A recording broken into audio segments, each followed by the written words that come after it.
Assalamualaikum warahmatullahi wabarakatuh. Perkenalkan, nama saya Abdul Halim. Saya dari kelas 6 PGSD A7. Di sini saya akan menjelaskan mengenai artikel. Artikel dibedakan menjadi dua, yaitu ada artikel penelitian dan artikel non-penelitian.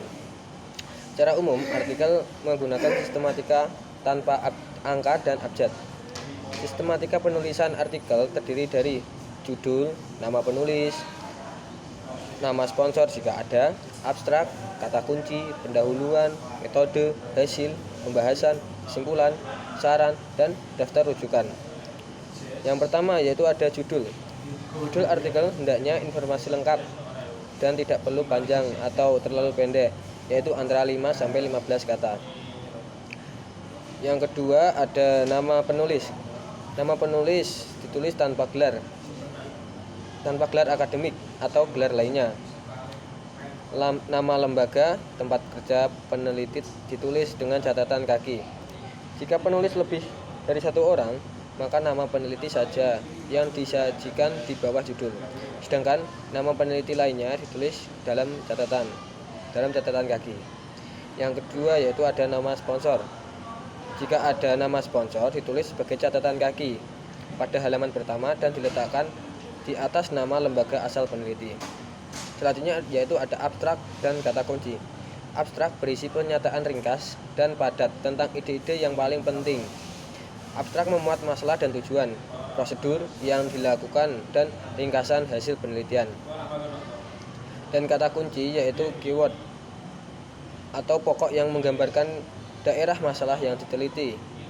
Kata kunci hanya terdiri dari 3 sampai 5 kata saja. Selanjutnya yaitu ada pendahuluan. Pendahuluan dalam artikel ditulis langsung setelah abstrak, kata kunci, dan kata kunci. Bagian ini menyajikan daftar pustaka yang meliputi latar belakang, wawasan dan rencana, pemecahan masalah, tujuan pembahasan, dan sebagai kajian pustaka. Ya, selanjutnya yaitu ada metode. Metode menjelaskan bagaimana proses pencapaian hasil artikel. Uraiannya saja disajikan dalam beberapa paragraf tanpa subbagian, sehingga yang perlu disajikan hanya hal-hal pokoknya saja. Yang selanjutnya adalah penelitian. Yang menggunakan alat peraga dan bahan perlu ditulis spesifikasi alat dan bahan yang digunakan, dan spesifikasi menggambarkan kecanggihan alat yang digunakan, sedangkan spesifikasi bahan juga diberikan secara penelitian ulangan. Ada kemungkinan hasilnya berbeda dengan sebelumnya. Selanjutnya yaitu ada hasil. Hasil adalah bagian utama sebuah artikel ilmiah sehingga lebih panjang dibandingkan yang lain. Hasil di sini yaitu menjelaskan mengenai isi dari pokok penelitian yang kita bahas atau yang sedang kita teliti. Selanjutnya ada pembahasan. Pembahasan adalah bagian terpenting dari keseluruhan isi artikel. Tujuan utamanya adalah menjawab masalah, menafsirkan temuan, mengintegrasikan ketemuan penelitian ke dalam kumpulan pengetahuan dan menyusun teori baru.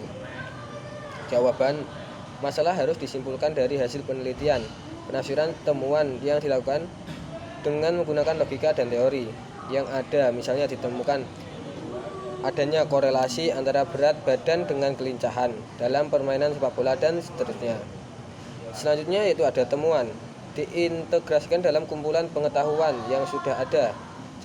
Cara yang dilakukan adalah membandingkan hasil temuan dengan penelitian sebelumnya, teori yang ada ini atau fakta yang ada di lapangan. Yang terakhir ada kesimpulan dan saran. Kesimpulan menyajikan ringkasan dari uraian yang disajikan pada bagian hasil dan pembahasan. Saran yaitu disusun berdasarkan kesimpulan yang dibuat. Saran dapat mengacu pada tindakan praktis atau mengembangkan teoritis atau untuk penelitian lanjutan. Bagian saran dapat berdiri sendiri.